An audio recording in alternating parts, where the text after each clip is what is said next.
السلام علیکم۔ ایک نئی ویڈیو کے ساتھ احسن ممتاز۔ آج میں کچھ بڑے زبردست قسم کے اسپیکٹس کے اوپر بات کرنا چاہ رہا ہوں۔ آخر ایسا کیا ہوا کہ پوری دنیا کی ساری پاورز، دنیا کی ساری ملٹی نیشنل ایجنسیز، دنیا کے سارے فورمز، دنیا کی ساری تنظیمیں پاکستان کے اوپر آخر اتنا وہ فراخ دل کیوں ہو گئی، اور ایسا کیا ہوا کہ پاکستان کے وارے نیارے ہو گئے؟ پاکستان دنیا کو نہ صرف لیڈ کرنا شروع ہو گیا بلکہ دنیا کے سارے فورمز پہ ایک اہم ملک بن کر سامنے آیا، جہاں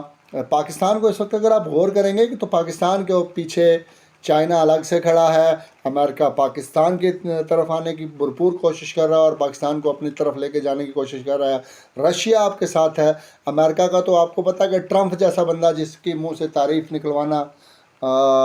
آلموسٹ امپاسبل بات ہے، وہ ہر فورم پہ پاکستان کی تعریف کر رہا ہے۔ رشیا آپ کی اسٹیل مل پہ دوبارہ سے انویسٹ کرنا چاہ رہا ہے، اور چائنا کے تو آپ کو خود ہی پتہ ہی ہے کہ ہمارا کلوز فرینڈ ہے، پوسم فرینڈ ہے، اور ہر مشکل وقت میں ہمارے ساتھ ہے۔ اس کے ساتھ ساتھ پاکستان کی فارن پالیسی میں سٹرنتھ آئی ہے۔ کیسے سٹرنتھ آئی ہے کہ ہم امریکہ کے ہوتے ہوئے، امریکہ کے ساتھ بہترین تعلقات رکھتے ہوئے، ہم نہ صرف ایران کا وزٹ کر رہے ہیں، ایران ہمارے پاس آ رہا ہے، بلکہ ہر فورم پہ ایران کے ایٹمی اثاثوں کی تائید کر رہے ہیں۔ تو کیا یہ ساری چیزیں ایسے ہی ہو رہی ہیں؟ ایسے نہیں ہو رہی۔ اس کے پیچھے پورا بیک گراؤنڈ ہے، اس کے پیچھے پوری ایک اسٹیبلشمنٹ ہے، اس کے پیچھے پورا ایک سیکوینس ہے جس کو سمجھنے کی ضرورت ہے۔ اس کے علاوہ آپ دیکھیں دنیا کے سارے ممالک، خاص طور پر جو اسلامی ممالک ہیں، وہ اس وقت پاکستان کے ساتھ اپنے تعلقات کو ایک خاص اہمیت دیتے ہیں اور پاکستان کے ساتھ خاص تعلقات قائم کرنا چاہ رہے ہیں، جس کی اگزامپل آپ کے اور افغانستان کے حالات بہتر ہونا شروع ہو گئے، ایران آپ کے بیسٹ فرینڈز میں سے آ گیا، تاجکستان، ترکمانستان، یہ والے ملک تو ویسے ہی آپ کے ساتھ تھے آذربائیجان کی شکل میں، بہرحال اب اور کھل کے سامنے آ گئے ہیں۔ اس کے علاوہ عرب میں آپ کی جو رسپیکٹ ہے وہ مور انکریزڈ، اور اس کے علاوہ اگر آپ دیکھیں گے ترکی، بنگلہ دیش، یہ وہ سارے ملک ہیں جو نہ صرف پاکستان کے ساتھ تعلقات قائم کرنا چاہتے ہیں، پاکستان کو بیک کر رہے ہیں اور ہر فورم کے اوپر پاکستان کے ساتھ ہیں۔ اس کے ساتھ ساتھ دیکھیں پاکستان کی اکنامیکل فگرز، اکنامیکل اسپیکٹس کو بھی دیکھیں تو وہ بھی بہت اچھے ہو رہے ہیں۔ کیسے اچھے ہو رہے ہیں؟ پاکستان اس وقت بڑی تیزی سے ترقی کر رہا ہے، 20 بلین ڈالرز آپ کی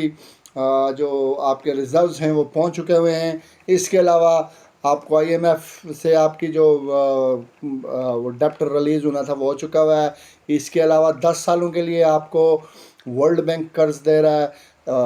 امریکہ بھی آپ کے ساتھ اب نیگوسیشن کر رہا ہے، نہ صرف ٹریڈ کرے گا بلکہ ایڈ کی شکل میں بہت ساری چیزیں آئیں گی، چائنا آپ کے بیک اپ پہ کھڑا ہے، اور رشیا بھی آپ میں اوپر انویسٹ کرنے کی کوشش کر رہا ہے۔ تو پاکستان کے حالات اس وقت وہ ہوئے ہیں جو کبھی بھی نہیں ہوئے، اور اس ٹائم ایک وقت ہے جب آپ کو وائز کھیلنے کی ضرورت ہے، آپ کو سمجھداری سے، ہوشیاری سے اور مضبوط فارن پالیسی کے ساتھ چلنا ہوگا، مضبوط قوم بن کے چلنا ہوگا۔ تو وہ وقت دور نہیں جب پاکستان کو دنیا کے لیڈنگ کنٹریز میں سے ایک سمجھا جائے گا، اور پاکستان ایک بھرپور نمائندگی کے ساتھ، ایک بھرپور لیڈرشپ کے ساتھ بہت مضبوط ملک ہوگا۔